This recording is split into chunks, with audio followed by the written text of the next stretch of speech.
everyone, and welcome to the October 9, 2025 meeting of the San Diego Community Powers Community Advisory Committee. My name is David Harris, and I represent the city of La Mesa as chair.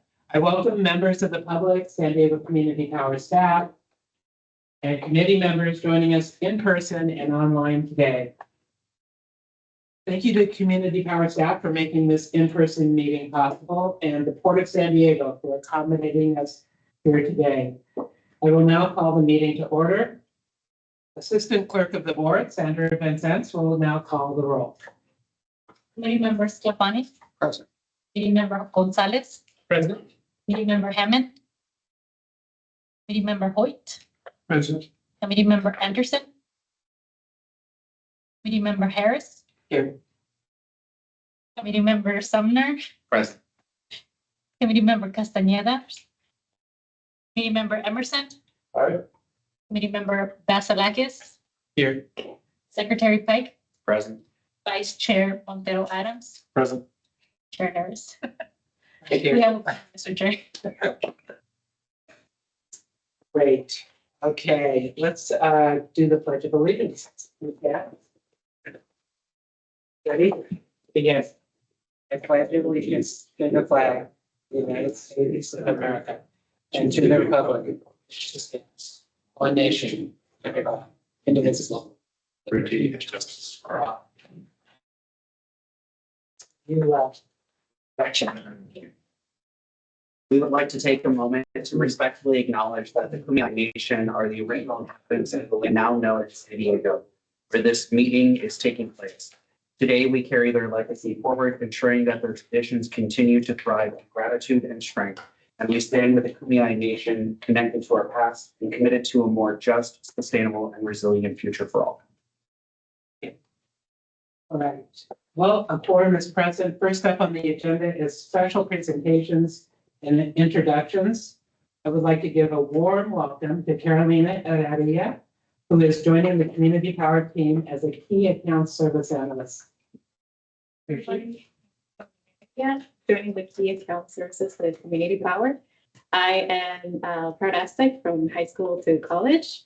Graduated with an accounting degree, but most of my experience is in the energy sector on the direct access side, CCA, and the IOUs. So I'm excited to join the team. Nice to meet you all, and thank you for your time. Okay, that concludes the special presentations for today. Are there any items on the agenda to be withdrawn or reordered?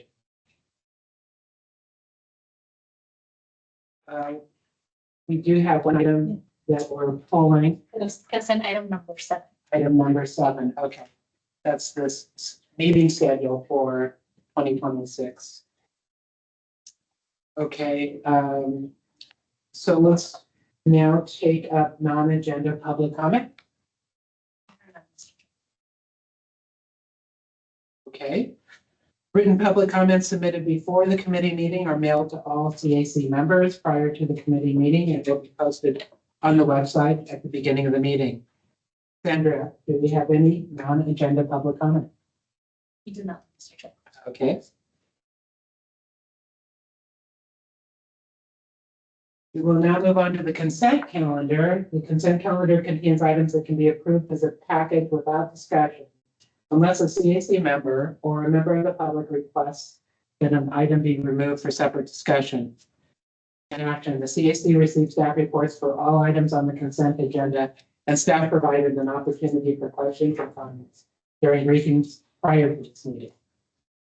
Today's consent agenda includes approval of the September 11th, 2025 CAC meeting minutes, update on marketing, public relations, and local government affairs, an update on customer operations, the update on programs, the update on power services, the update on regulatory and legislative affairs.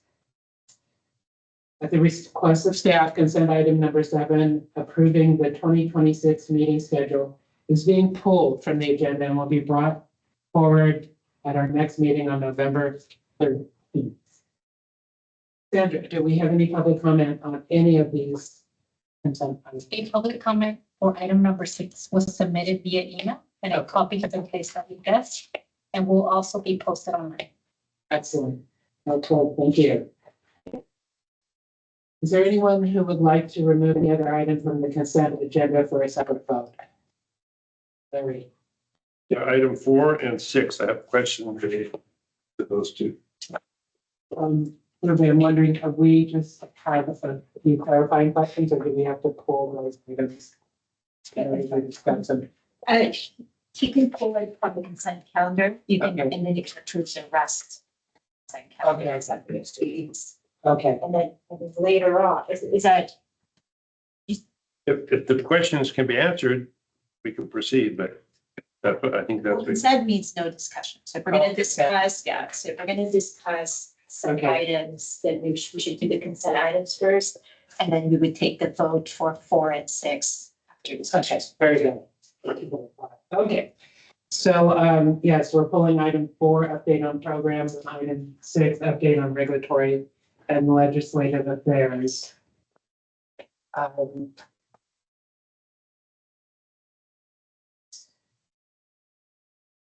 Okay, let's have a motion now, to approve items step 4 and 6. Make a motion to approve the consent calendar with the acceptance of 4 and 6. Okay. Okay, we have a motion, Ross, and a second, Bennett. Okay. Assistant Clerk Sandra Benson, please call the roll.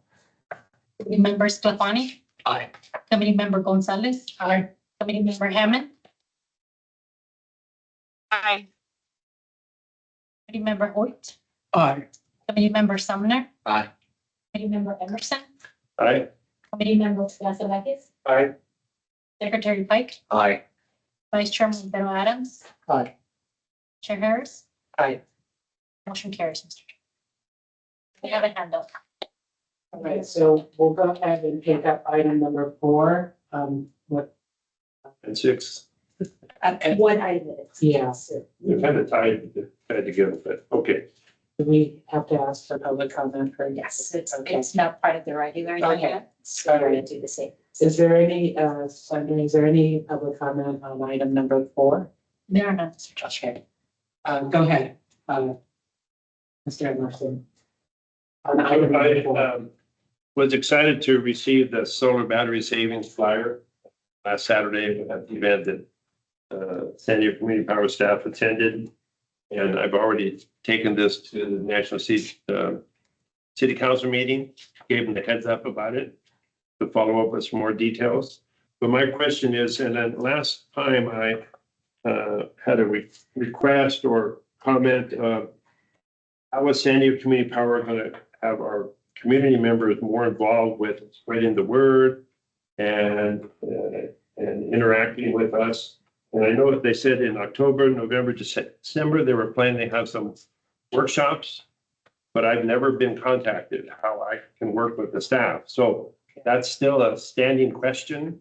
And I'm always ready if somebody calls me on the phone so we can interact and I know what's coming ahead. I can work with my community better and make sure the word gets spread out. So that is, my question is there a plan? Is there a schedule already worked out? And who would I work with? Fortunately, we have the power services team. I'm sorry, the program. Yeah.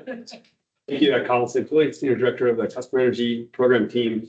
Larry, as soon as we have that schedule ready, you'll be the first one we talk to. We are very focused on getting the program live. It's been open for about a week now. Yeah, and once we get our feet on the ground, get our contractors trained, answer those kind of early questions. Anytime we launch a new program, especially we had a lot of changes from a pilot.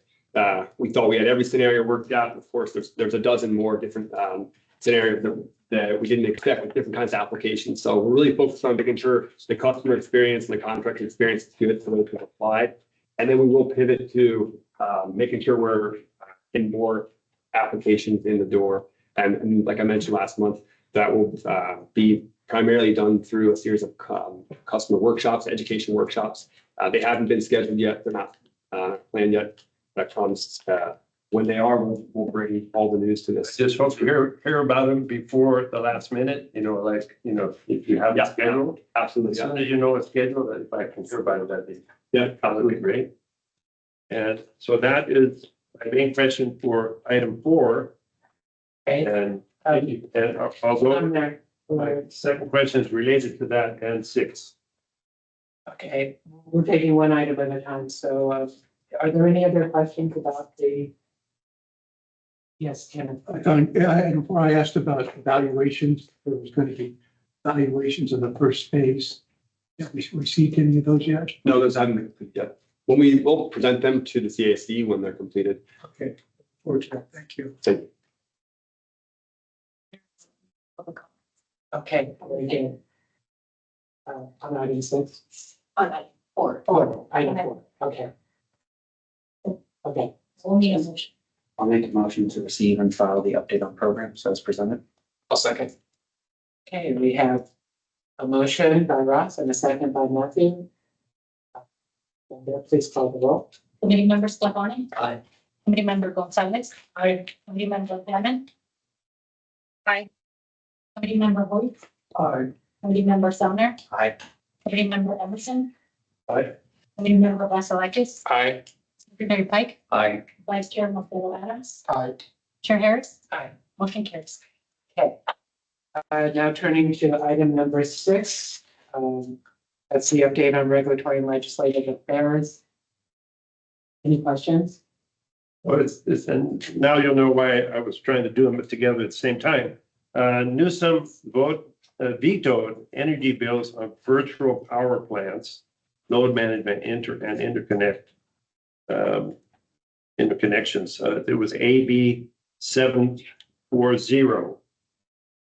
And I wanted to understand, did that affect our virtual power plant planning or project? Did that impact in any way? That was I wanted to hear. There was a. So we, Ty, this is more. Sorry, this is Laura Fernandez, Senior Director of Regulatory and Legislative Affairs on the line. I don't know if Colin is there in person and if he wanted to answer that, but if not, I can take a stab at it. Yeah, I'm happy to speak to a very high level. Okay, go for it, Colin.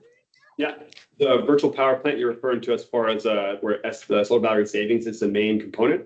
The bills that were vetoed that I'm aware of don't have any near-term impact to us.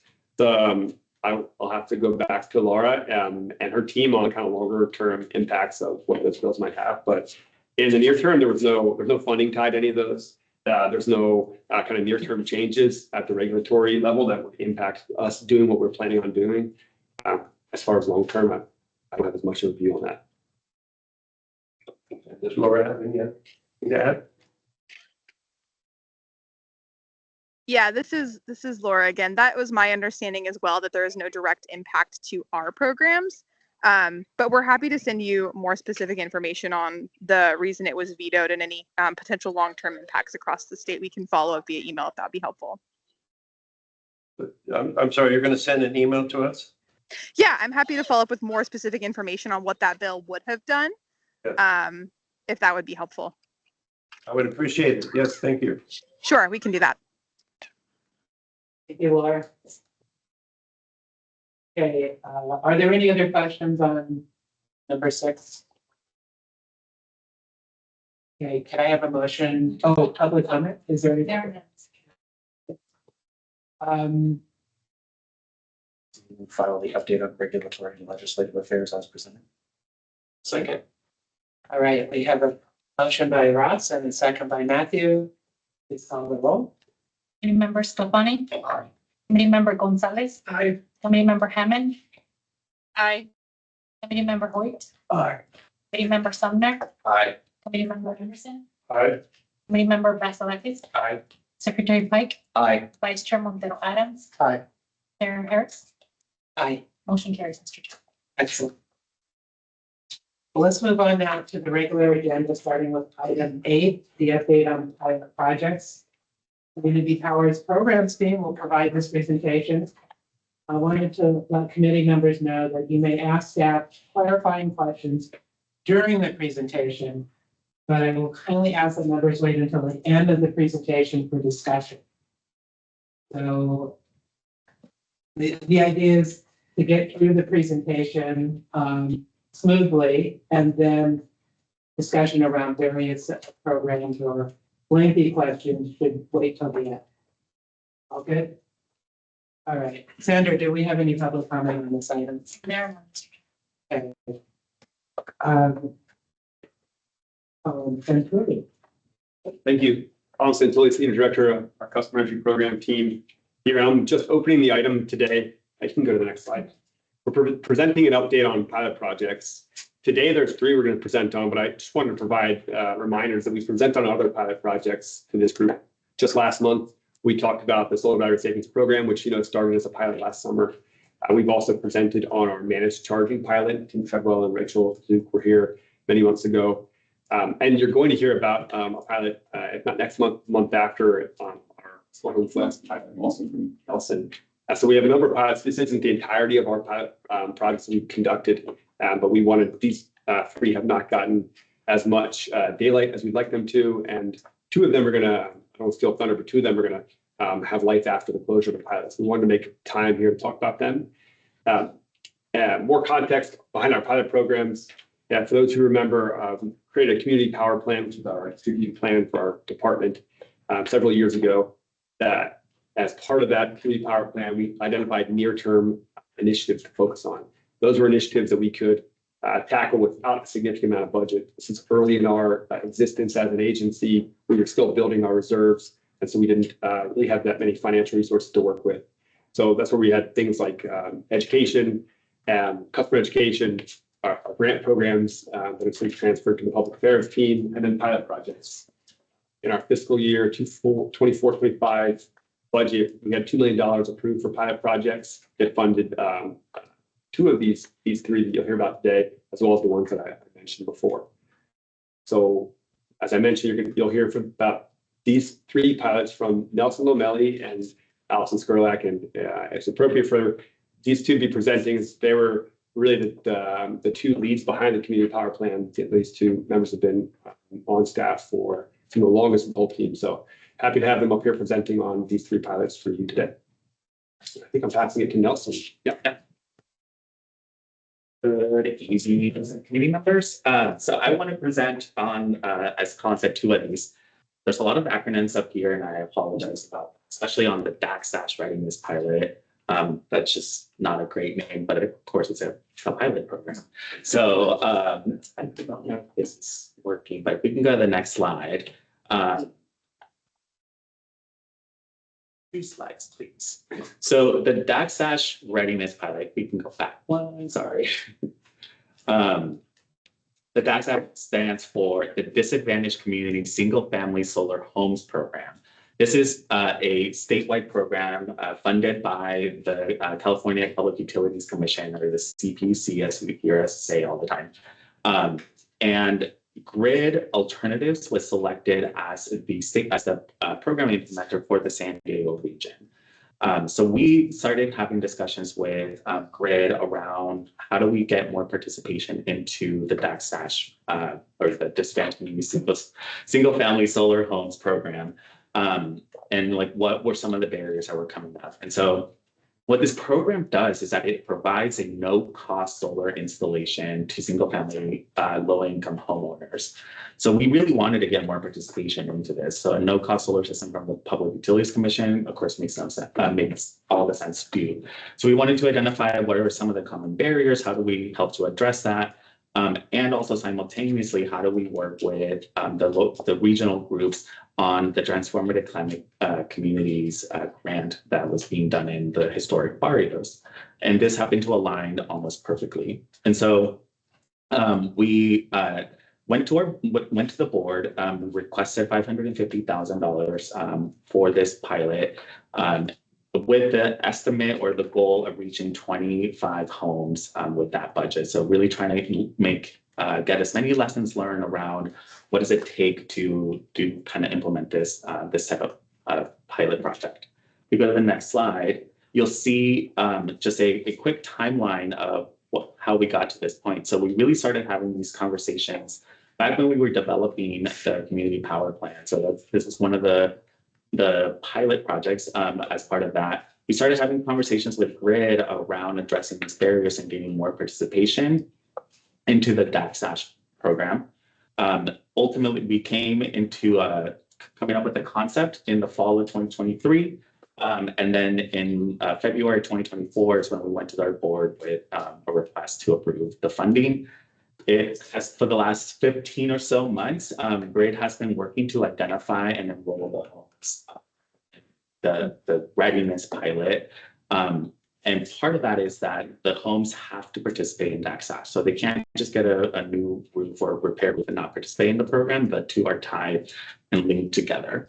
So the pilot closed in June, this past June. And I guess it steals the thunder a little bit, but we ended up exceeding our goal and targeting having 27 homes participate in the pilot with a lower than expected budget. So if you can go to the next slide.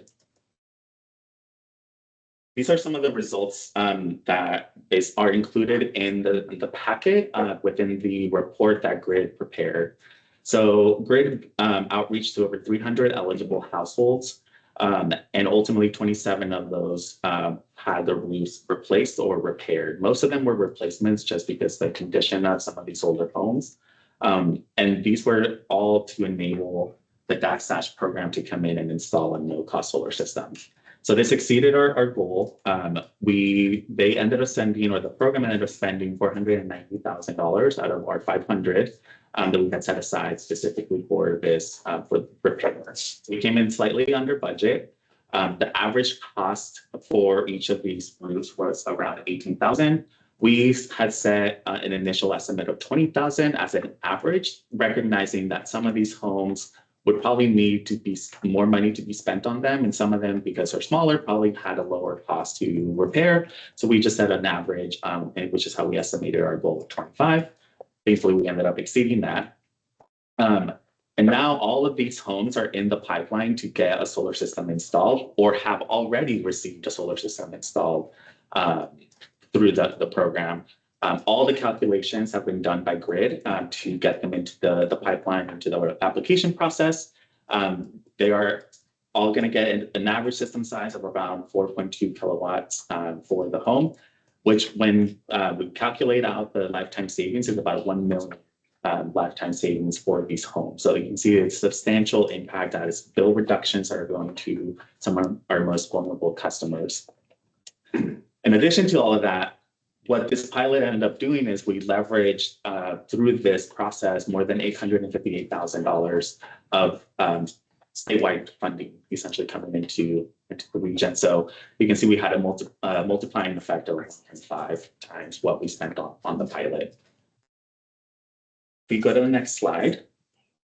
So where do we go from here in terms of next steps? So what the pilot really clearly demonstrates is that there is a significant impact of targeted equity-focused investments in home infrastructure, which is what we want to do throughout most of our programs going forward. And what you have seen is being done within the Equitable Building Decarbonization Program that provides some of those wraparound services around energy efficiency, panel upgrades, et cetera. So access to clean energy technologies can be expanded if we address some of these barriers. And so we're going to take all of these lessons learned and incorporate them all into future program design. Understanding that we can't necessarily scale this program just because of the general cost, but we can include and advocate for these wraparound services to be included in program design when we're targeting specific programs around home. So as an example, as I mentioned, the energy efficiency and remediation work that's being allowed under the Equitability and Decarbonization Program is a really good way for us to take all of these lessons learned and apply them for bigger funding pots, such as the state's funding. So that's the end of my update on the DAC/SASH, and I'll turn it over to you, Chair, to ask if there's any clarifying questions. Okay, does any member have a question for Nelson? Please speak loudly because our mics are not picking up everybody's voice. So anyone have a question on this DAC/SASH? Yes. Thanks for your presentation. So the 27 homes have new roofing. And you said some of them are already getting their solar? Is this solar with battery? I forgot if that's. Some of them would, if they're eligible to participate in S-chip, would get a battery system. I think. And what's stopping them from all getting the solar? Or is that all in line? It just takes time? Correct. Yeah. They're all in line. They're just all in construction phases and some delays related to the transformative climate communities. And some of these homes are participating in both as leverage funding. So there's some delays on that side that are delaying the installation of the solar system.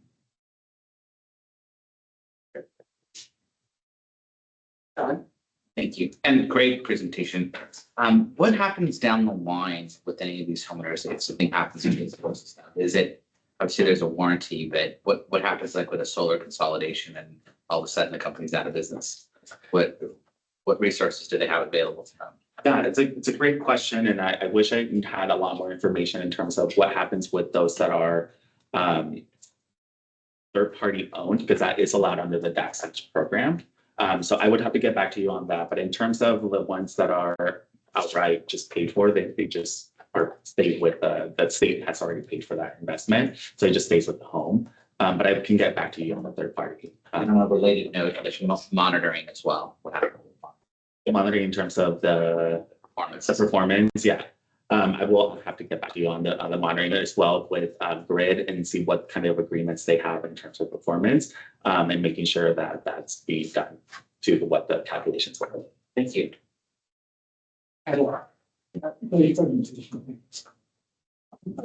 Maybe I'm trying to understand it. We had $18,000 spent on 27 homes, correct? On average, On average, is that just the roof or the roof and solar system? just the roof. Yeah, so roofing costs are really good times. Where does the family that has a new roof get the money for the solar system? From us, that was what the pilot provided. Yeah, was the. We don't have 27 homes that are fully energy ready. They don't have a new roof and a solar. So all of them have a new roof. They don't all have a solar system installed yet because of the delays that I mentioned, but they're all in the pipeline to get a solar system paid for by the state. So we don't have a per household number yet. Well, Correct. Yes, correct. We will once those are finished and installed. Larry? Yeah, the other question reminded me, you said monitoring, and sometimes I hear people who had solar installed in their house, and later on, they don't realize it stopped working, and they keep using the electricity, and then they have a big bill later on. So, are they as part of the program, they're learning how to monitor themselves? Or are they gonna depend on Grid Alternative to notify them? Does that work? I will have to get back to you on the specifics of the DAC program and whether there is monitoring that is done by Grid Alternatives themselves or whether that's all kind of up to the homeowner. But there is an educational component associated with DAC around what is the system that's being installed. There's a workforce component that it's a big statewide program that has services in terms of education and support. I think it's always helpful if there's someone in the household who can learn the technology, how to monitor themselves, it's always very valuable. Yes, Luis. Quick question, I'm just not knowledgeable about Grid Alternatives. Is that a vendor that's available to the public or was that specific for this program? It is available to the public. They're an organization. They're statewide and also now serving across the country.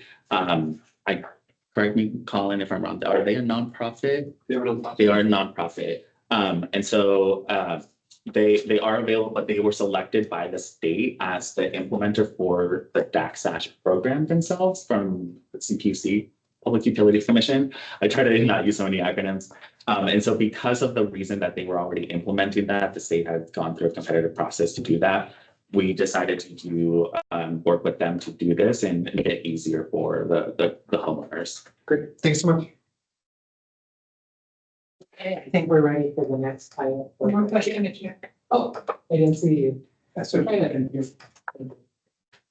We have 300 homes are eligible. 300 homes you said are eligible.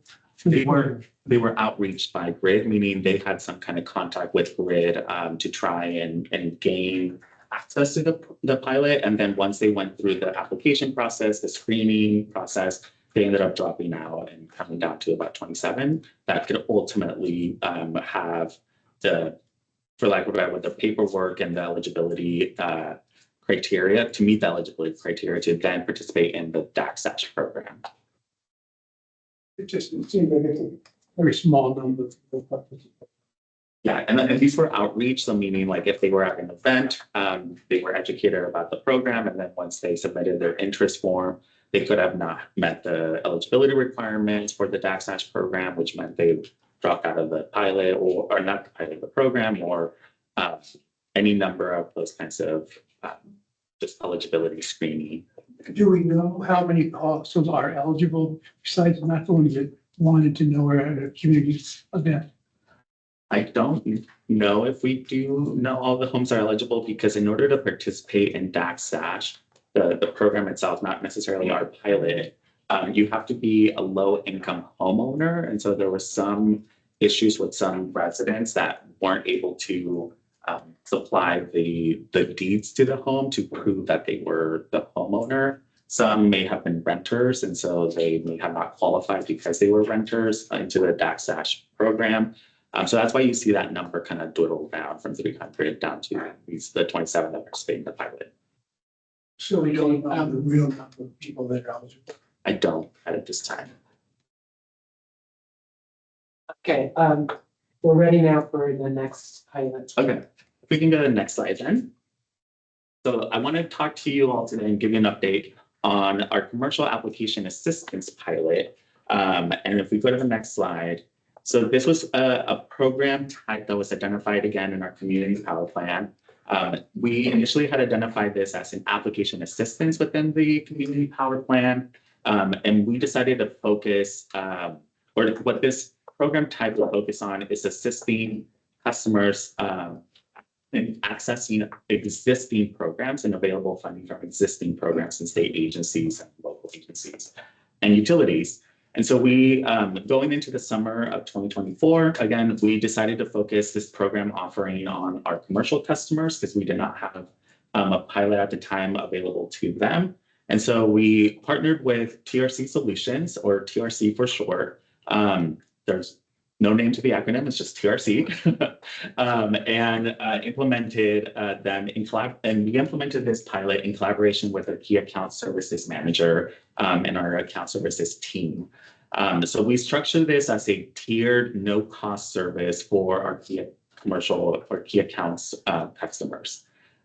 That was, if we go to the next slide, the tier approach that we went with in this pilot was twofold, which is a level 1 participation, which was really about meeting with qualified energy professionals to help answer questions that the customer may have. So we would look at, the team would look at whether they had any existing strategies or documents that the organization or the customer had already done, assess what the organizational strategy was, what their energy goals were, what their environmental goals were, and then recommend relevant programs that could fit that at a high level. So again, this was really high level. This is really about just introducing them to the concept and saying, like, these are all programs that exist out there. If you want to help meet this particular goal that you have, here are the opportunities and available funding. Most customers stopped at that point. They really enjoyed just the fact that we were there to provide resources to them. We did have a series of customers going to what we call the level 2. And this was a more in-depth analysis. So this was a site visit by an engineer to really understand how is energy being used in the facility. This was a site analysis. This was an energy analysis done on their energy usage data for the past 12 months. This was really getting to me and understand in a comprehensive way what they were trying to accomplish, and then develop a report that they could then take to as an action step for how to capture some of these programs or apply for some of these programs. In addition to recommending some of these cost-effective programs that were out there, We also provided support to them in navigating the rules around some of these programs. So explaining to them, like, this is the type of paperwork you need, this is how you should do it, etc. And if we go to the next slide, I want to just point out, we worked on this pilot and put it up together really fast. So this is kudos to everyone on the team for helping us make this a reality. So we started having discussions with our account services staff on pilot concepts in February. And by July, we had launched the pilot. So really quick turnaround, and really wanted to get that available to our customers for the summer in case they had any questions around their energy bills. We could provide the service to them. And the pilot wrapped up at the end of January, and then we developed the report that you all see attached to your staff report in March of 2025, and we're here to present on the status of that. We go to the next slide. These are some of the high-level key results from the pilot. So we targeted over 80 commercial accounts. So meaning we identified 80 accounts that we wanted to provide the service to, and successfully engaged with 20 of those customers. Like I said, most of them really stopped at the level 1 support. We had a few that we had initial contacts, but then they didn't respond for one reason or another. Either they were busy or they got what they needed out of that first conversation with us. Most of our customers stopped at the level 1 support, meaning they got what they needed in terms of knowing what programs were out there. And then 10 customers went through onto level 2 support and really getting that site analysis and that comprehensive report. The pilot was able to identify over 3 million kilowatt hours per year in potential energy savings and about 14 million in funding and incentives from the utilities, from the state, and from the federal government before the federal government programs were ended. And so I want to say these were all potential savings and potential funding, not to say that they were all taken advantage of, because it was really up to the customer to decide whether or not they wanted to pursue that potential program or whether they wanted to complete the measures that were identified. So we really felt that this was a great value to our customers, and we heard from a number of our customers that they really appreciated having this and even helped a few of them apply for the specific program, although some of them were not selected because it was like a competitive grant process that we held. But we still really felt that this provided a lot of value to our customers. If we go to the next slide, which is why, as Colin was mentioning, we are transforming this into a full program offering, to a full service offering for our customers. So we identified about $122,000 in funding from the statewide and local programs for every $100 that the pilot spent. So great way to get some identify and help our customers. And so we're scaling this into, like I said, a full service offering sometime in mid 2026. So we will be back later on in the year, early in next year, just kind of giving an update on where we stand with that service offering as we gear up into offering this to more than just our key accounts and offering it to more commercial customers as a whole. And that is my update on the commercial application assistance. Thank you. Are there any clarifying questions from any members? I can hand it over to. Can I just make a comment? No, no comments. Later, okay. And in that case, I'll hand it over to my colleague, Allison Spurlock, who will present on the next item. Thanks, Dalton.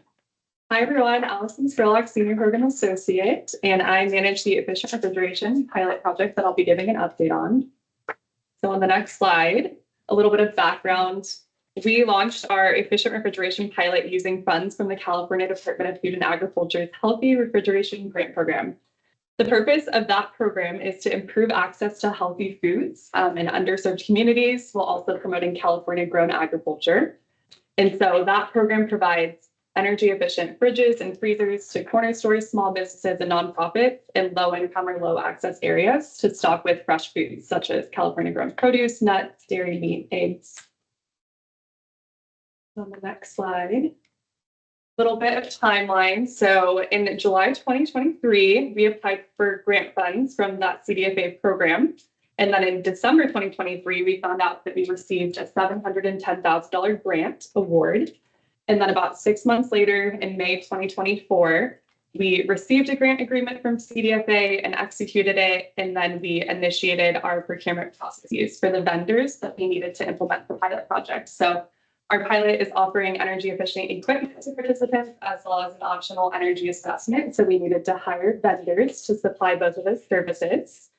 So in October, we contracted with our equipment vendor, Precision, and they're the ones that are providing the equipment to the stores and participants. And then February of this year, we contracted with our energy assessment vendor, TRC Solutions. And then in March of this year, we launched the pilot. And since the pilot was small scale, we began targeted outreach. The pilot will serve about 30 participants. And then over the last 7 months, we've been working on enrolling participants. And we have until next March until our grant agreement ends with CDFA. And that is when our pilot will end as well. Next. So offerings and eligibility, eligible participants can receive 2 fridges or 2 freezers or 1 of each, as well as an optional energy assessment at no cost. Everything is free to them. We will also take away old equipment if they're replacing equipment. And then for eligibility, they need to be an active community power commercial customer. They need to be located in a community of concern. And then they need to be either a corner store, small business, or a nonprofit that sells or donates food. And if they do sell food, they need to accept or be in the process of accepting EBT benefits. And on the right shows some of the equipment models that we are offering in this program. And then on the next slide, our results. So as mentioned, we are projecting to serve about 30 participants with our grant funding. We've received over 70 interest forms, so a good amount of interest. And we currently have 20 participants enrolled. Out of those 20 participants, 14 have elected to receive that optional energy site visit assessment. And then we are also currently reviewing a few applications and working with a couple stores to help them submit their applications. So we have a few more in the queue. So we're almost at our 30 target. And as far as next steps, we will continue to conduct outreach until the funds are expended. And as a preview for our next item on the San Diego Regional Energy Network, SB will have 10 energy efficiency programs launching next year. And one of them is essentially to scale up version of this pilot project, the efficient refrigeration program. So this pilot was really a great way to test this program out before we're launching it to the broader county. And we have been documenting lessons learned and collecting feedback from participants so that we can make the next program great as well. And that concludes my update. Thank you, Allison. Thank you, Nelson, for your presentations. Are there any clarifying questions on the refrigeration program? So what's the difference between approved and energy assessment? Is there overlap? There's 20 and 14. You said there were 20 participants that were approved. Yeah. And 14 that had energy assessment. Yes, so we have 20 stores or nonprofits that have picked out their equipment and have received their equipment. So that's the main part of the program. And then if they want to go further and have an energy assessment done as well, 14 of those 20 have had that in-person. Not before. In some cases, it's taken place before they've received their new equipment, but it's just part of the process. Okay, thank you. Yep. Did they indicate why they didn't want to complete the assessment? Yeah, some of them, they've already had it done recently. So it didn't make sense or they didn't want to take advantage of it, or their space was too really small and yeah.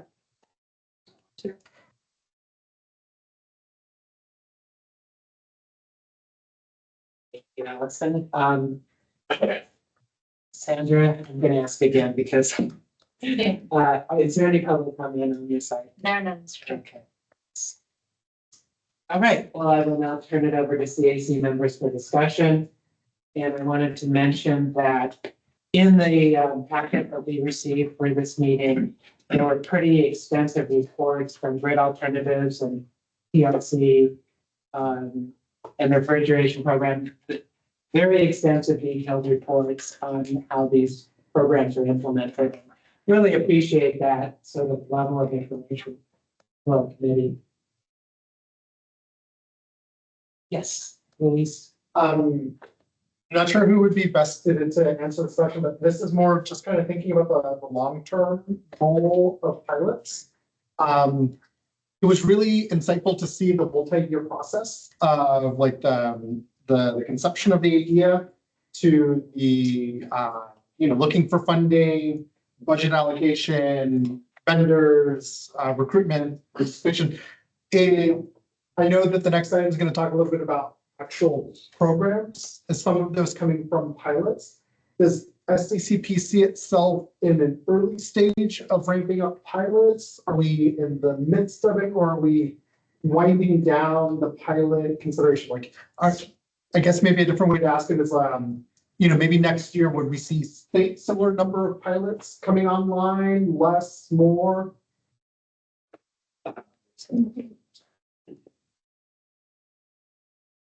Yep, it won't be such an open and shut where we do pilots and we're done with them and we switch to programs. I think a good example of that is I mentioned the Smart Home Flex pilot. We're relatively early in that pilot, so I think that will continue for some time. And we have budget still in our pilot budget, and so as we see new opportunities to try things out on a small scale, we still have support from our board through the funding allocation to do so. Back when the first pilot budget was allocated, we presented, I think, 20 or so concepts to the CAC and the board, where all the pilots we presented on today and previously and in the future come from that list. If we were to kind of go beyond that list, we'd like to come back to the CAC and board and explain new ideas and new concepts. So it's just to say, we're not done with pilots yet. I would hope that we would continue when our pilot funding has been fully expended. We would likely go back and request more funding to see if the board continues to have support our trying new innovative things. The solar battery savings program came from a pilot. We would have been able to do it. I think it would have been responsible to launch a large scale program. And similarly, the program or the pilot that Ally just talked about, I think that pilot scale, we're going to be much more effective at the work that she's going to do with the REN because of the pilot. So I'm very supportive of pilots, and it'd be up to the board to continue to fund them. But so yeah, I think it's going to be continuous. Great. Thanks so much.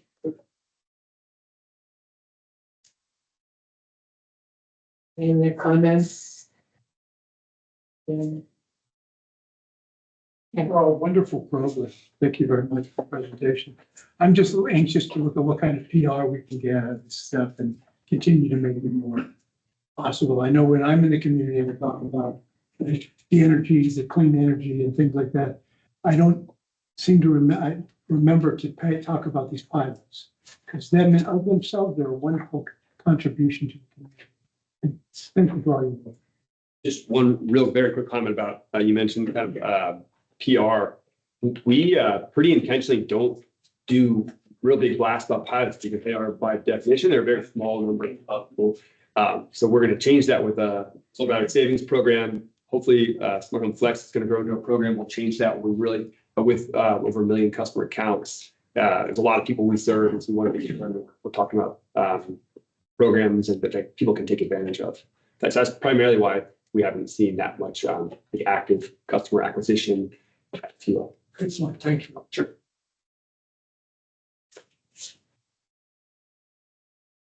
And Well, just a comment, for example, the commercial application program. People are lost as to how to move forward with things, and it's very definitely helpful to have a helping hand and explanation. For example, just if people are thinking buy an electric car, what about the plug? And I have to set it up in my front. So I was lucky I was an early pilot, and they installed a charging station in my house, and that made it easy. I didn't have to worry about permits, anything else.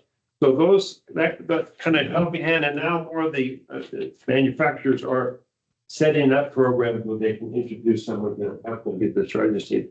So having a helping hand for these commercial with all these different programs, you know, the hard to know the information and let someone shares how it works. It's very, very valuable, and I think for that effort. Right. Well, and I would just like to comment that I'm really impressed by how the program staff in implementing the pilot projects were able to identify other sources of funding available to further make further progress in this area for our customers. In the community power plan, which was adopted almost 2.5 years ago, you know, there wasn't much funding available from community power because we were still enrolling customers and that kind of thing. But we envisioned these pilots being the start because there was some funding that we could latch onto quickly, either from community power or from the state, and, you know, really get the ball rolling. So I really commend your team for, you know, seeing these pilot projects and then exploring ways to expand them with other sources of funding. Okay. This is a receive and file item. No further action is needed. Go on next to item 9, the San Diego Regional Energy Network Day. We have Sheena Tran, Associate Director of Programs, and the rest of the San Diego REN team to provide this presentation. Welcome. Thank you. Again. I'm Sheena Tran. I'm an Associate Director of Programs, and I oversee the San Diego Regional Energy Network day-to-day admin and program operation activities. And I'm joined by the SDREN program team, Allison Gerlach, Amy Whitehouse, and Martha Van Sant, who will be presenting on the programs.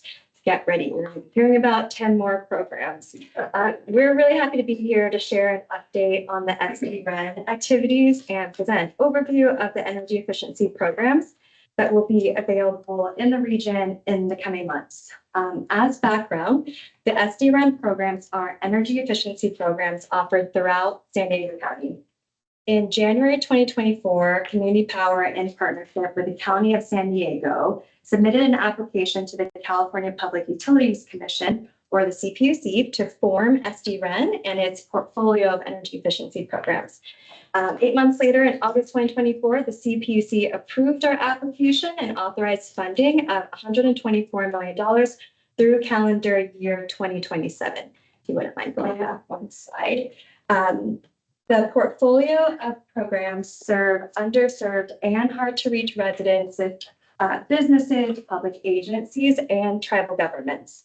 Our focus since our approval has been to conduct activities to prepare for program launch, including onboarding dedicated SDREN staff members, completing CPUC compliance requirements, and continuing planning activities to commence the full SDREN Advisory Committee.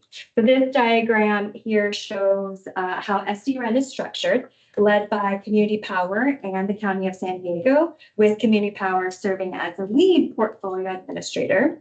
The advisory committee made up of local and regional governments, community-based organizations, nonprofits, trade organizations, and other stakeholders. And then there's a program operations team primarily made up of Community Power staff and third-party implementers. To provide a little bit of background on the SDREN Advisory Committee, the role of this committee will be to provide advisement and recommendations on program improvements to the oversight and administration team, which is Community Power and the County of San Diego. We formed an inaugural advisory committee last summer to help us think through what this future advisory committee would look like. Our working sessions covered, how it would function and the cadence of meetings, et cetera. And we have since incorporated the input received from committee members into a draft charter that we're currently working on finalizing. And our goal is to have our first meeting in Q1 2026.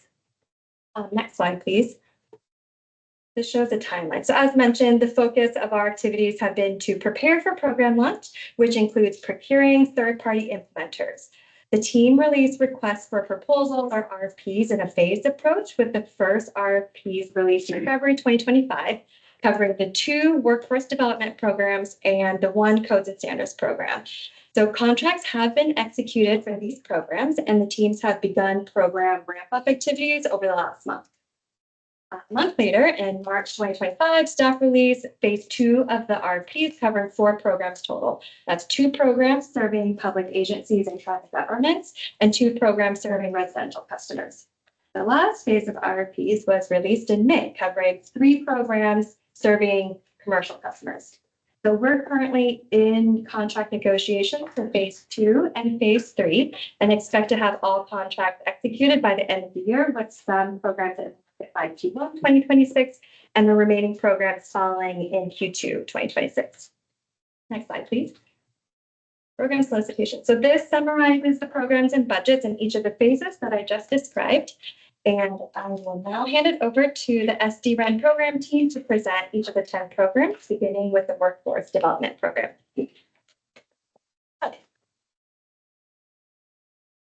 Again, Allison Skurlock, Senior Program Associate. Slide. One more. So we have 2 workforce programs. I'll be talking about the one on the right, which is our adult workforce program called the Workforce Training and Capacity Building Program. This program is really designed to build capacity of the clean energy workforce in the San Diego region. The program will focus on skill development for individuals that are interested in entering the clean energy workforce, as well as incumbent workers interested in upskilling in their current positions. So the program will target both job seekers and employers. Job seekers can receive training and certifications to build skills and be provided with pathways to enter the clean energy workforce. They can also receive wraparound services such as resume development, interview prep, things like that. And then for employers, the program will offer guidance to participating employers to help them develop new policies that really encourage employee training and professional development, and allocate funding for external training, as well as allocating time for skill development. And now I'll pass it off to Amy to talk about our Energy Pathways program. Good evening, everyone. I'm Amy Whitehouse, Senior Program Manager, and I am managing our Energy Pathways Workforce Program, as well as our programs for our public agencies and tribes. So starting with our Energy Pathways program, this program really aims to increase high school students' both awareness of and access to green energy careers. So it does so by engaging students and their broader network, educators working with them in their school districts, and providing no-cost resources like curriculum that has connections to career technical education credits, community college credits, and also connecting them to paid internship opportunities to get some on-the-job training. We also wanted to make sure our program services were addressing barriers to participation that students might encounter. So we will be working to connect students to wraparound services that could help address financial barriers, access to technology, clothing, basic professional development, and connecting them to mentorship opportunities, which just further supports them in their exploration of green energy careers. So those are our 2 workforce programs at a high level, and I believe we can pause for any clarifying questions. Okay. Do any members of the committee have questions on these 2 programs? Yes. Sorry, my only question. Yeah, you're good. Sorry, regarding the workforce training and capacity building, is there any partnering at all with community colleges? Yeah, I'll start. We will be looking to partner with all the folks in the workforce space. In terms of, yeah, I think community colleges are offering like training activities that would be relevant to folks looking through programs. So a first step that we're actually doing for both of our workforce programs is a needs assessment, which is really just collecting inventory about what are the workforce needs and careers that are in demand the most right now, and where are the respective trainings located. And then we'll really use that to inform what we'll be able to provide our participants. I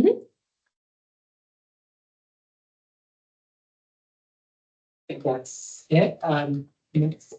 Absolutely. You guys have me next for our next set of programs that are available to public agencies. So we'll start with our codes and standards program. This program really aims to help contribute to improving regional compliance with state building codes and standards, like Title 24, as well as supporting jurisdictions who are interested in pursuing REACH codes that go above and beyond the state building codes. So the program does that by providing resources like technical assistance, customized templates, engagement best practices, and accesses to coaches and experts to help answer questions. And this will be available to authorities having jurisdiction and the permitting officials working at those jurisdictions.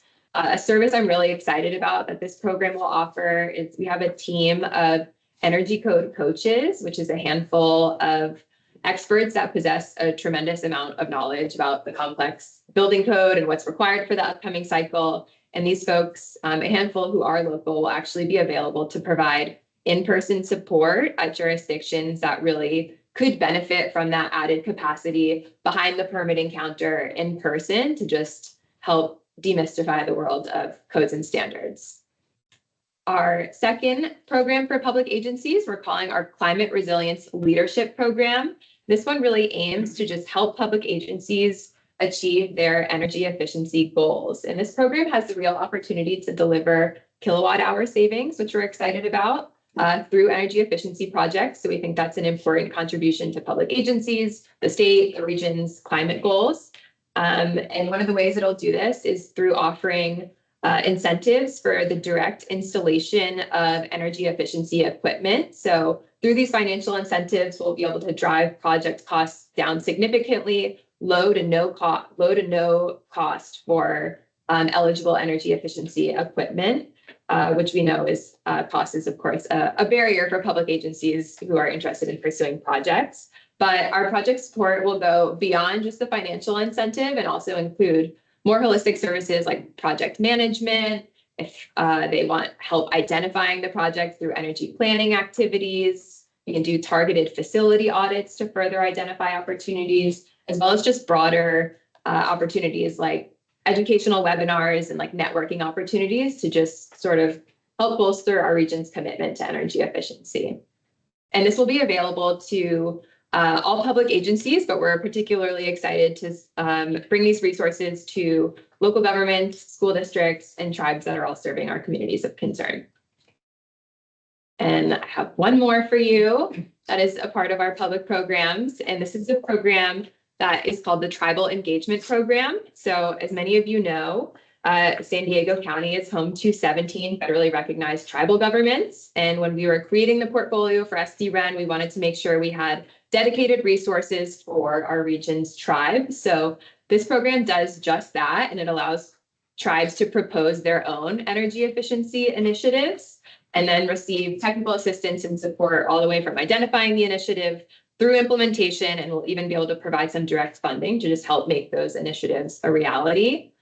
We envision the Tribal Engagement Program will both braid with and leverage SDREN's other programs that you've heard about and will hear about today, just to maximize the available resources to tribes. So, for example, if a tribe decides they want to propose doing energy efficiency equipment upgrades in their tribal headquarters, we could then refer them to the resources in the Climate Resilience Leadership Program and leverage those incentives. But we wanted to make sure we had this program because it provides a consistent and culturally sensitive point of contact and project support that tribes will receive like consistently while exploring all of the SDREN opportunities available to them.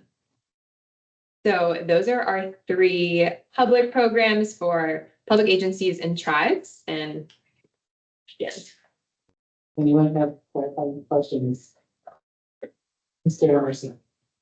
Yes. On the public agencies, the code enforcement and whatnot, is there an emphasis on how to streamline permitting processes?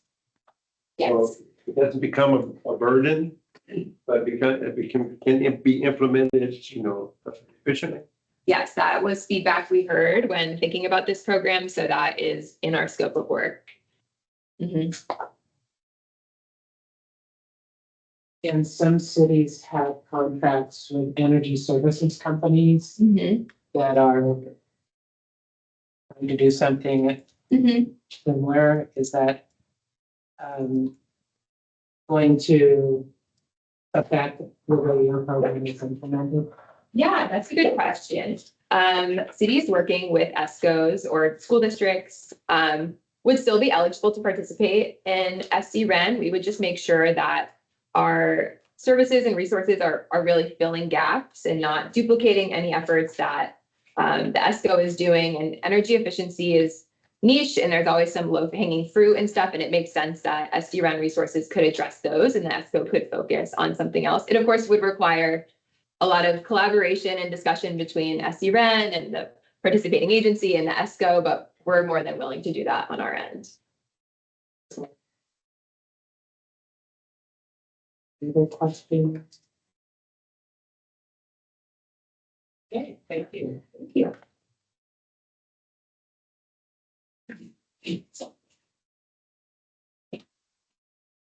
Good evening. I will round this out. I'm Marissa Van Sant, Senior Program Manager, and I manage SDREN's 2 residential programs and 2 of our 3 commercial programs, all of which I'll be covering this evening. So first, starting with our residential programs, as I mentioned, we'll be offering 2, one single-family program and one multifamily program. And the reason we've identified these programs as an item of focus for SDREN is that the residential sector really has a substantial opportunity for energy savings and decarbonization in our region. For a lot of reasons, but a few of them being our high population. So we have in San Diego County, the second highest population of California's 58 counties. So we have a lot of people and a lot of homes to upgrade. Our residential building stock specifically is also 50% of it is older than 40 years old. So we have a lot of old buildings that could use energy efficiency upgrades. And the last and focus of SDREN, as you've heard a lot today, is that 56% of San Diego County's residents live in what is called an underserved community. And so underserved and hard to reach residents and communities are a primary focus of our programs. And we obviously have a high population of need here. So with that backdrop, our 2 residential programs are focusing on filling those gaps and addressing those needs. Our single-family program specifically will provide single-family homeowners and renters, as well as mobile homeowners and renters with no-cost technical assistance and low to no-cost energy efficiency upgrades, either through direct installation or through incentives after a project is complete. That will also include identifying opportunities to provide residents with education through what are called energy efficiency starter kits. Those will identify opportunities to provide residents with education about ways and benefits of energy conservation, what technologies specifically work well for them in their homes, and then also provide them with sample project scenarios with all of the identified funding available either through our program or through other programs. As you've heard the term program layering, program leveraging, or braiding, that's where we identify other programs that are offering very similar services and potentially to the same eligible customer, but how can we layer those so that it reduces the overall project cost for the resident? Or it also identifies ways that additional measures not offered by one single program can be bundled together. So maybe a more holistic upgrade at one time. So that's what we are identifying in our single family program.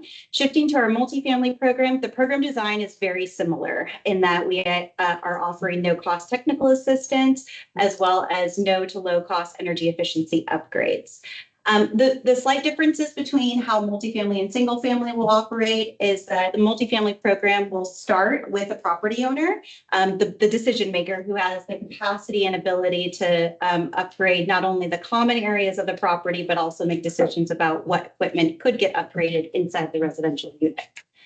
So we really want to engage these property owners to provide quick wins for them. So coming in with as many low cost and no cost measures that are available, and then engaging them with the opportunities to work with their residents to provide, again, no cost energy efficiency starter kits to help residents start to empower themselves and take charge of how they can save energy in their own homes.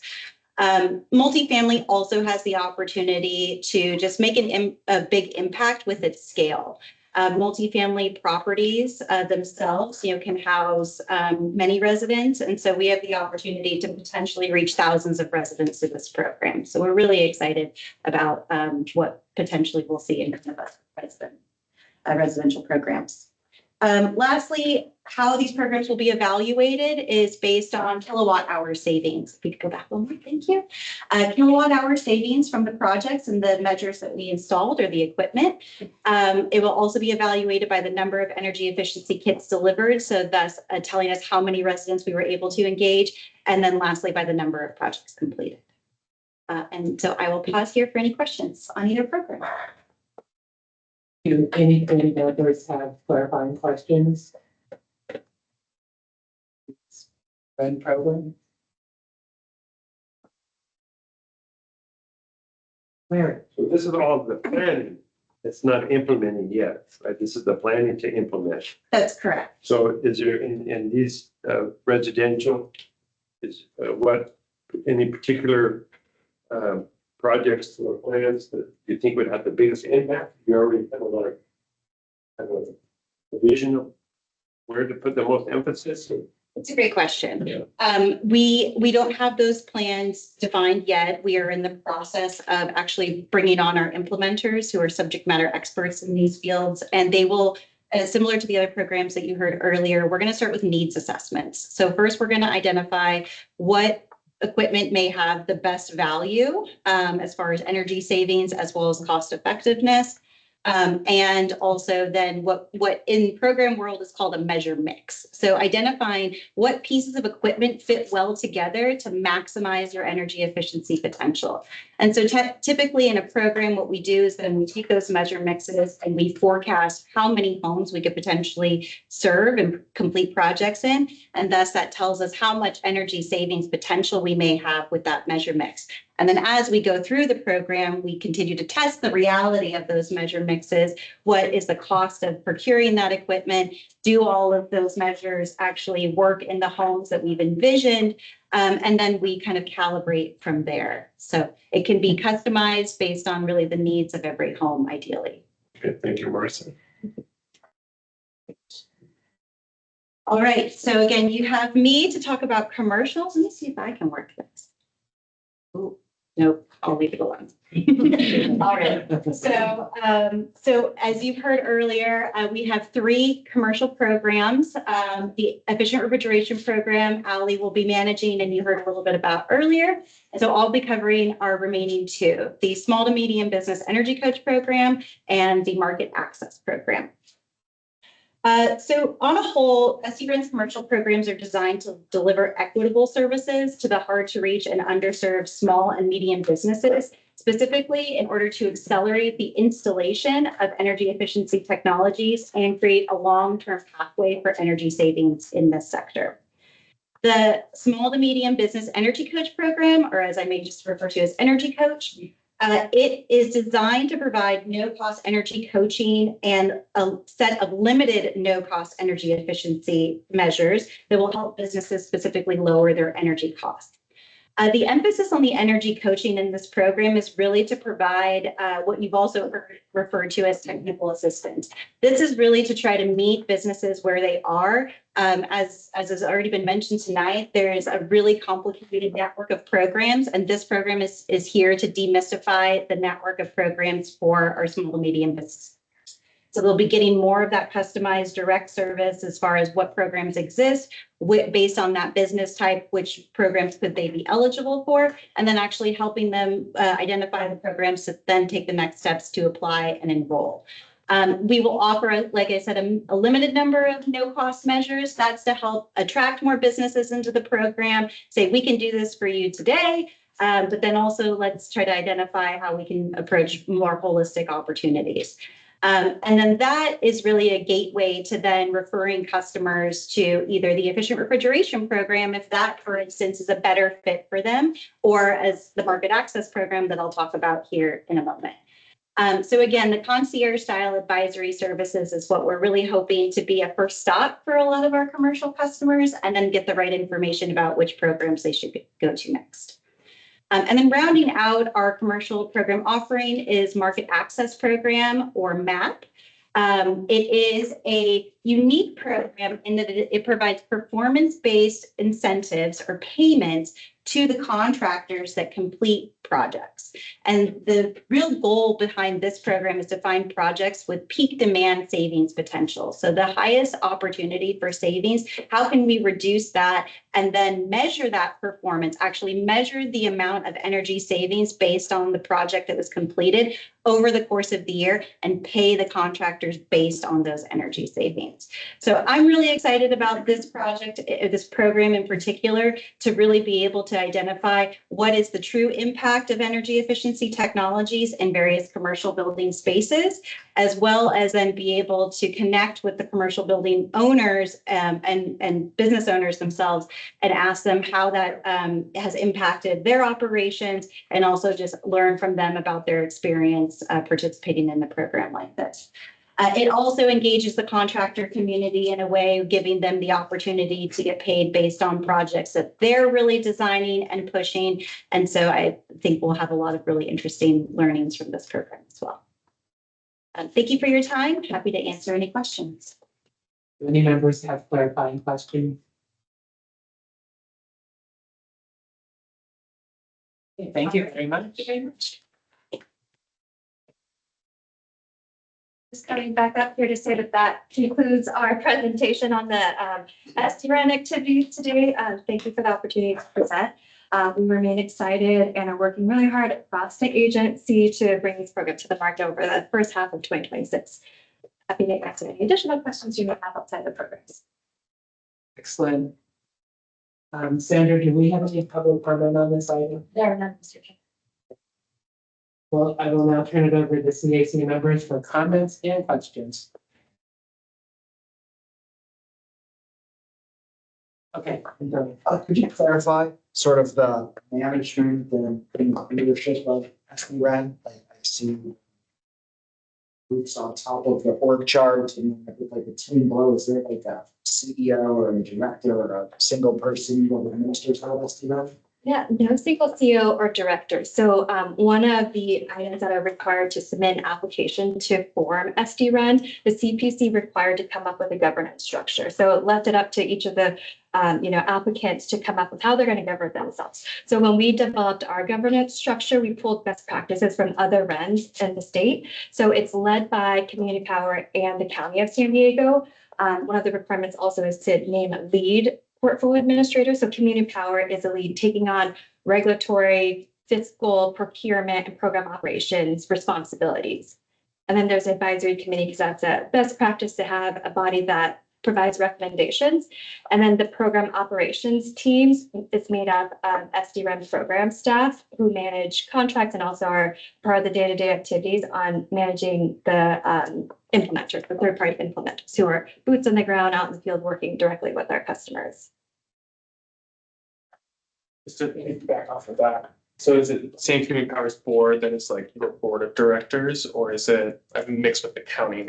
Well, we don't have a board for SDRN. It's just a program with SDCP, Exactly. and the county is any expanded the office to South Carolina.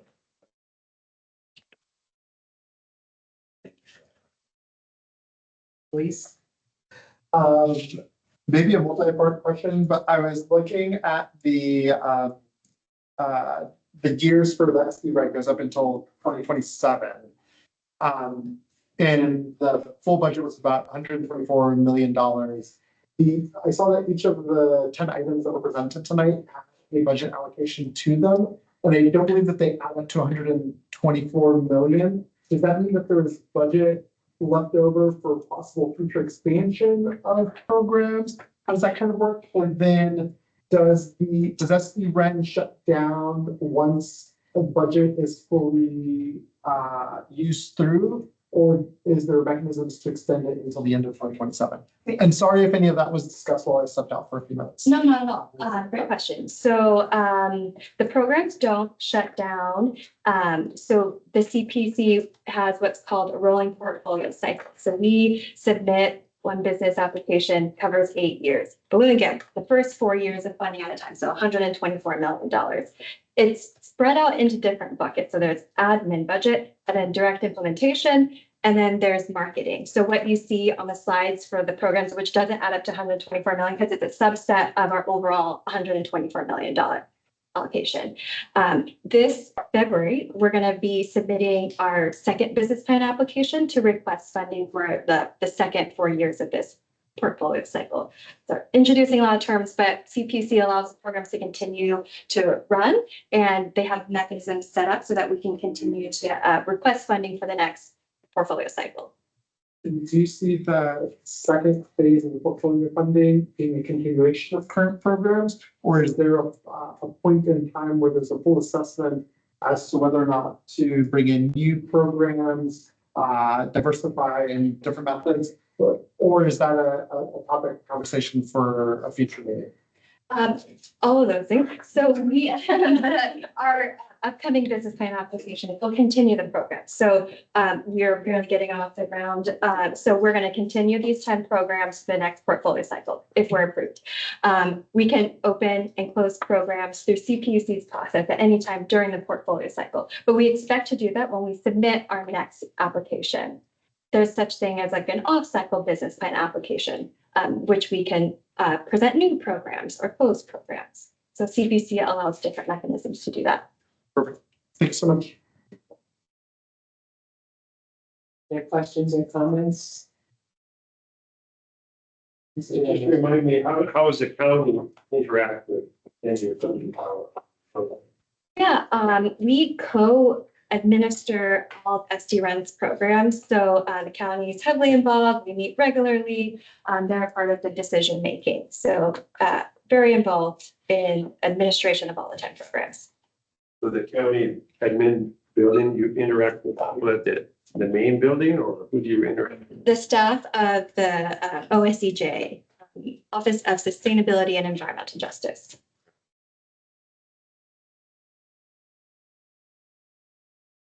Wanted to ask Jana, so this energy efficiency, all of the programs are designed to reduce demand, especially during peak hours, but to reduce demand. I really am impressed by how the 10 programs target almost everything in our community, from public agencies to individual households and multifamily. Hardly ever see multifamily stuff. So I'm just wondering, is there going to be a way to measure the actual energy savings over time as these programs are implemented? Yeah, so in specifically with the market access program that Marissa just mentioned in our commercial offering. So that'll be measuring at the meter exactly how those installations performed. So the other programs will use what CPC calls a deemed approach. So each widget, there's a calculated energy savings. So we can estimate based on this installation, we're achieving this amount of savings. There's no requirement to go back and confirm that the actual energy savings that was expected from that measure was actually produced, but there are ways through our funding to do evaluation of programs. So that opportunity is available to us in the programs that we use deemed calculations. Very good. Any other comments? I would just say this is an excellent presentation by your team. And thank you, everyone who is on the team. And look forward to seeing you again as these programs roll out. Okay, this is a receive and file item. No further action is needed. We will now move on to item 10, update on 2024 power content label and power source disclosure. I will now turn it over to the public services team to provide the presentation. Thank you, everyone. Good evening. Yeah, Kenny Key, Director of Power Contracts. One of the teams I oversee is our compliance group related to our energy portfolio. So I'll be providing an update on this item today. So this is an annual process that our team goes through. It's a combination. You'll hear power source disclosure and power content label.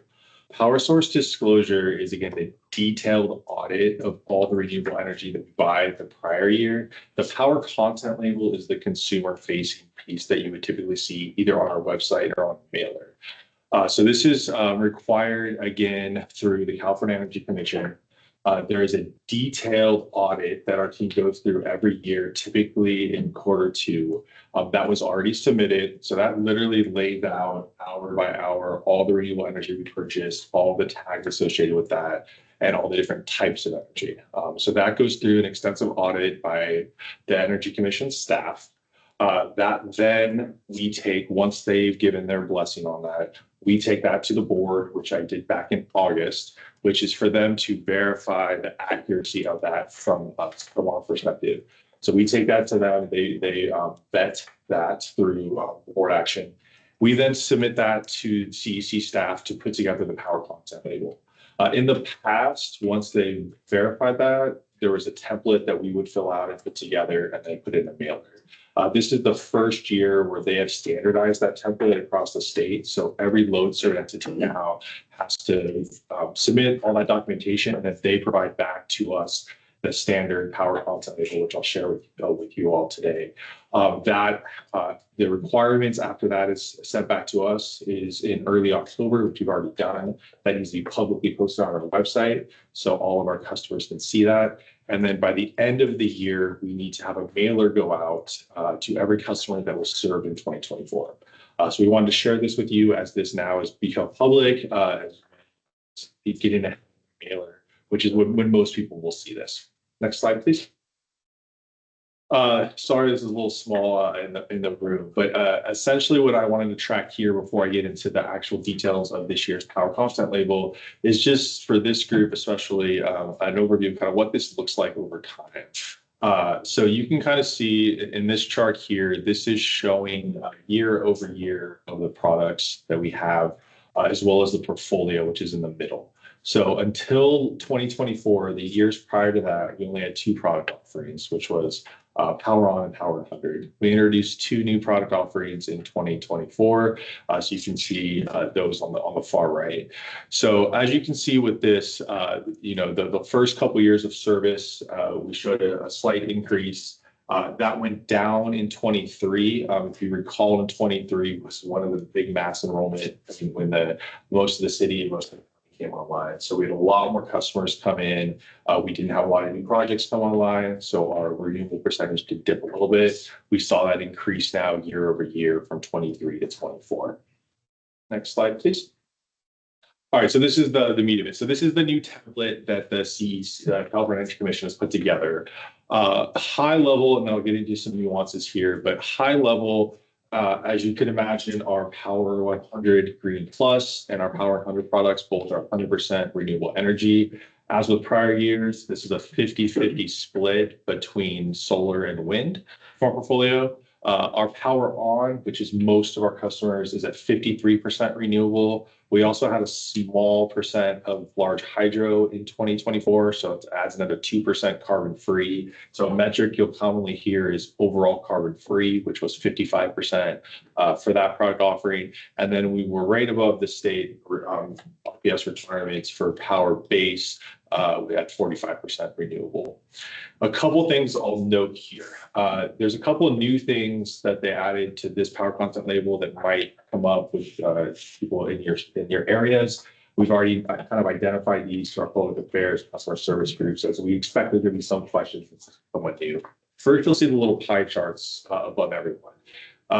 These to me are a little bit confusing if you're not deep in the weeds on this, because the blue on that is meant to represent the carbon-free percent of your portfolio or of each product. And the orange is the non-carbon free. So it's bundling together both renewable projects and generation as well as carbon free. It's very confusing because right below that is the renewable percentage. So the percent you'll see right below that chart doesn't align with the pie chart right above it. They didn't segment out and have a column that is renewable and carbon-free combined, which I think would have made a lot more clarity and make sense. So you'll see, for instance, if you look at our Power On, we are 53% percent renewable, another 2%, so 55 total. That makes sense. Our pie chart's 53, and you see kind of figure it below it. When you go to the California utility average, because the utility average has a very large hydro percentage and a very large nuclear percentage, they're close to 70% carbon free. But that pie chart's right above renewable, it's just 43. So I think it's going to be very confusing for customers to look at. So just noting that. Second, one of the things we always get questions about is one shows the percentages, but also most critically for some of our customers is the greenhouse gas emissions factors. So you'll see we are currently, obviously our two 100% renewable products at zero, those are great. The Power On is still slightly above the California average, even though we are significantly more renewable. And again, this is due to the fact that the remaining balance of our portfolio that's not renewable is what's called unspecified, whereas the remaining balance in the state average has about 20 to 25% hydro and nuclear, which has zero emissions factor. I'll note the emissions factors that are being used for this are still based on 2010 numbers, which to me, we've been fighting this for 5 years now, but it's crazy to me because that's meant to demonstrate unspecified is essentially grid energy. It's supposed to be a grid mix of what's on the grid. And back in 2010, that was a much different grid mix than it is now. So, but we're still penalized with a high emissions factor based upon what that mix was then. So unspecified has the largest emissions factor that's applied to it besides coal. So that's why you see that number still being slightly higher.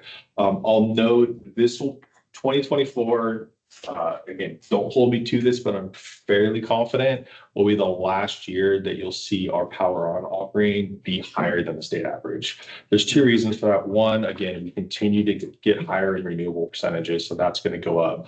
But second, if you recall last year, our board approved the acceptance of the quasi-free allocation from Diablo Canyon, which will be a fairly large nuclear. That'll probably be somewhere between 7 and 12% of our portfolio in 24. So again, that's going to go on there. It'll show a much higher carbon-free total percentage, which will lower our emissions compared to the state average. I will note, I don't have it here, but we have seen the initial version of San Diego Gas and Electrics, and they're, I think, roughly at 41% renewable and have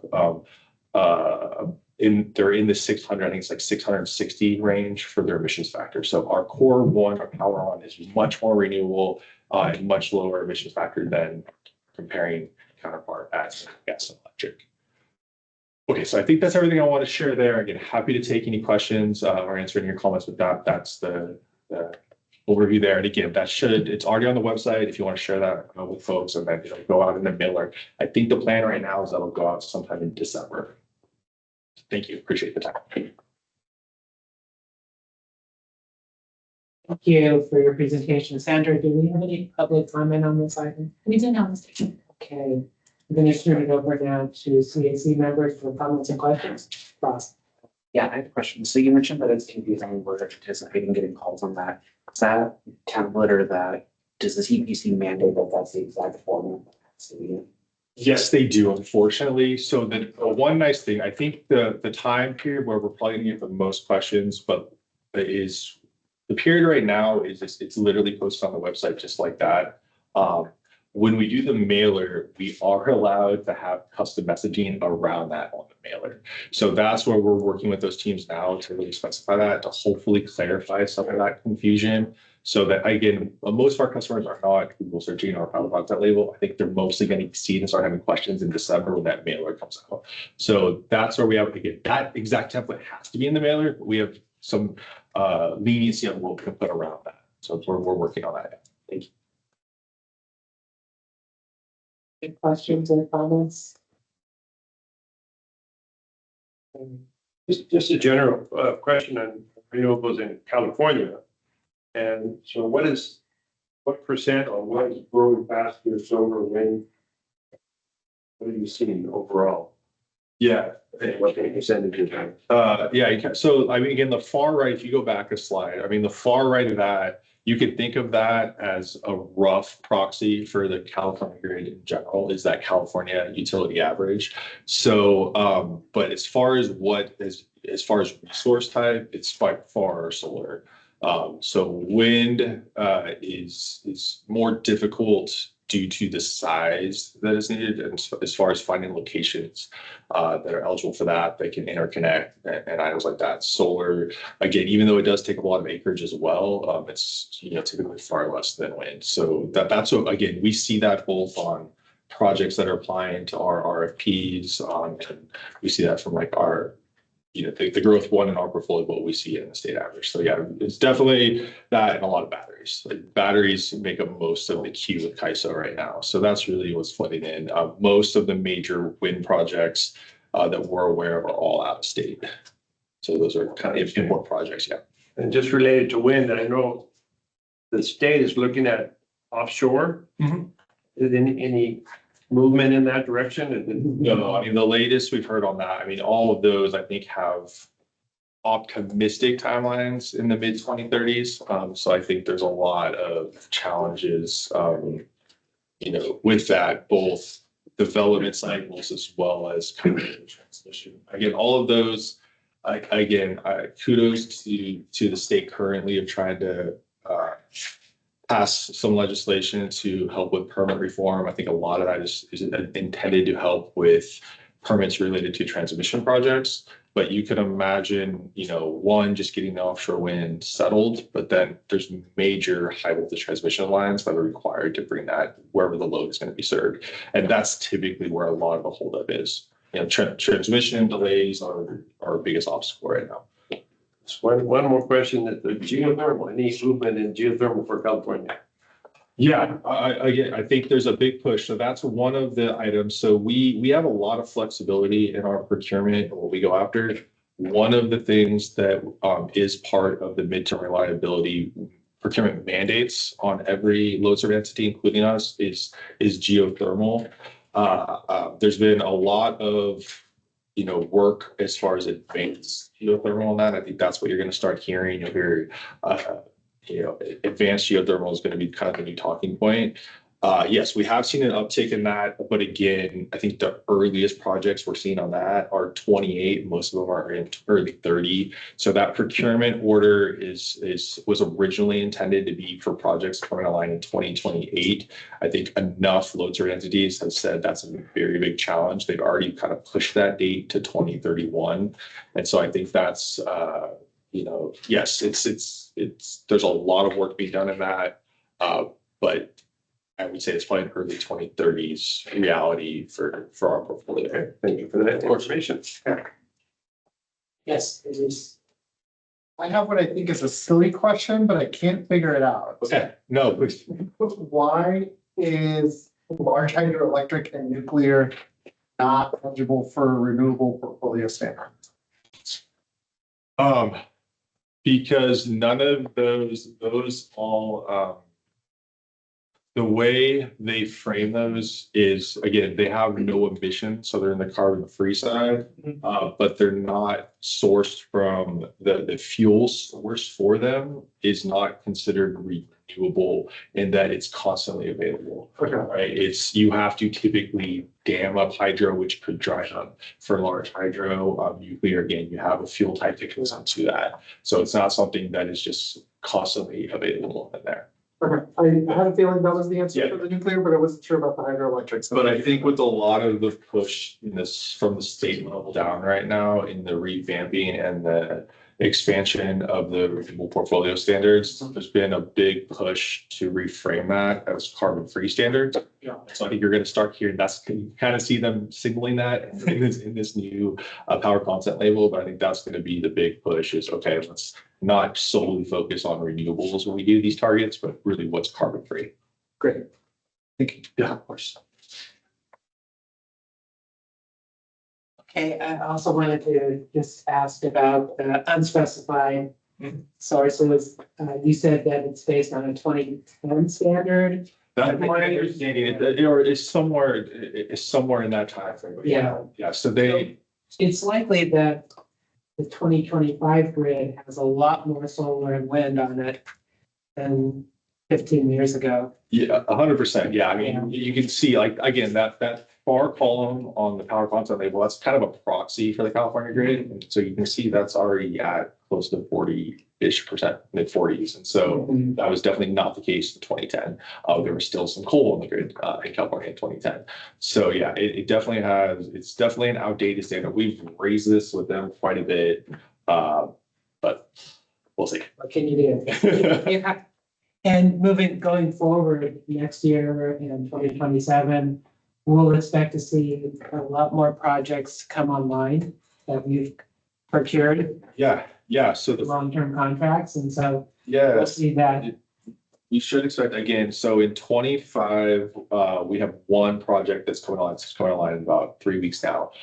So that'll impact that our portfolio. Again, we have the large Diablo Canyon portion that'll impact the 2025. Really, the 26 power content label is when you're going to see the biggest impact. We have 6 projects coming online in 26. So my team's going to be very busy with that next year. But again, we have a lot of volume. Again, this is a lot of the work that Andre, who runs our origination group, did, 2-3 years ago. Again, we contract for these projects and typically they're 2 to 3 years out. And so now we're kind of seeing all of that come online. So we have again, one coming online in about 3 weeks, a lot coming online in 26, and then a few in 27. So yeah, it's gonna be fun kind of seeing all that. It's a different challenge for us, but it'll be fun kind of seeing that. But that's when you're really going to start seeing the major impacts on the power content label, is when those projects that we have come alive. Yeah, I think that's really an important point. And, when we're talking to members of the community about our renewable energy goals, we're making great progress for those goals. And it's not fully reflected in the 2024 power content label that we have this pipeline of new renewable projects that's going to really help us achieve that. Thank you, Kenny. Okay, well, this is a receive and file item. No further action is needed. Thank you for your presentation.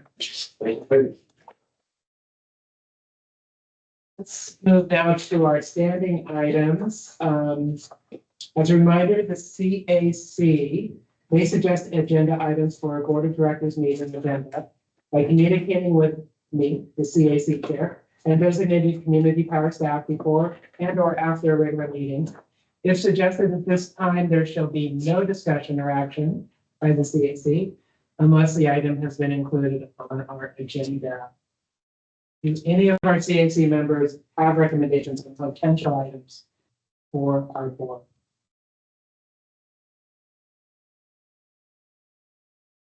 Okay, seeing none, let's move on to committee member announcements.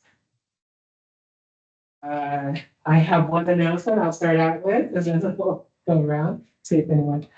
This is the 6th anniversary of the founding of our organization. It was back in October 2019 that 5 member agencies came together to form San Diego Community Power. La Mesa was one of them, San Diego, Chula Vista, and Creo Beach, and Encinitas. And so I just wanted to recognize that we've reached 6 years of existence and doing great. Do any of our CAC members have items they'd like to ask or share? Share information? Sure. Yeah. Just at our electric vehicle meeting that we had this last night, we had a presentation about bidirectional charging system that had inverters, bidirectional charging, energy storage, and where cars could put energy back into to the house, where that system could put energy back to the grid. Is going both directions, and it's moving forward. There's been 6 deployments in San Diego County by one company that was attending our meeting, and it's being used places where they've lost the grid. And you can use the system for totally off grid if you wanted to.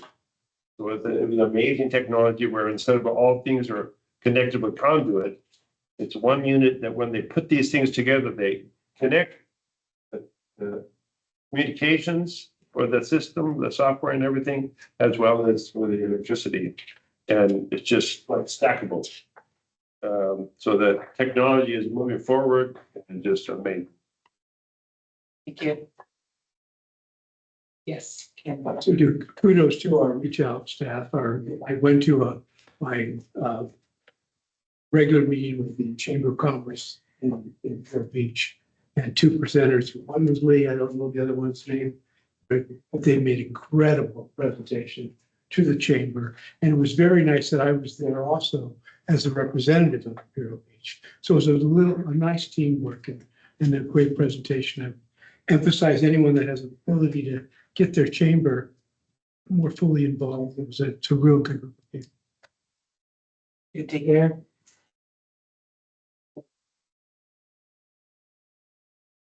Well, then,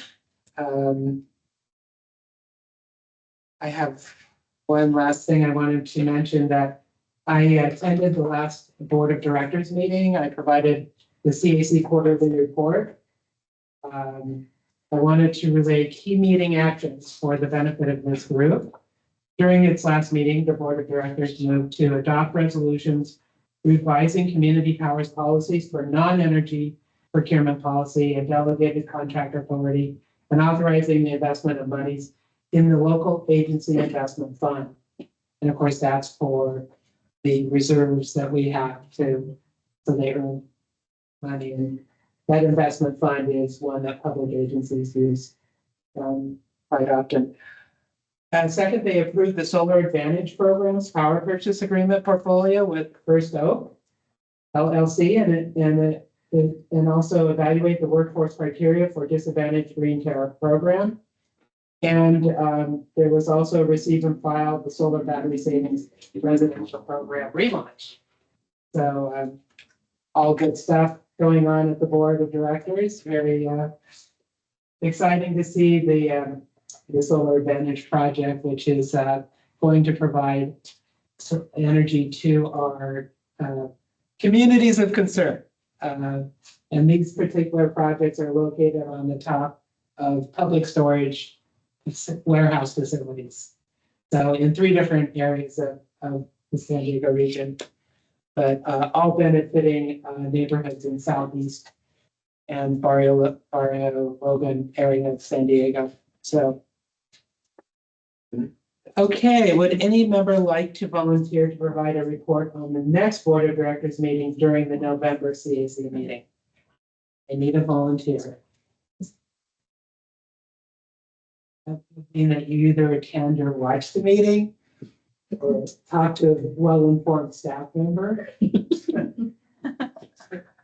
I will not be in attendance at the November meeting. That's why I'm asking. That's sorry. I'll volunteer. Okay, thank you, Sean. Okay, so Sean will be the member. That brings us to the end of our agenda. I appreciate everyone's participation today. We are adjourned until our next regularly scheduled meeting, November 13th, 2025 at 5:30, right here at the Port of San Diego. Thank you. We are here.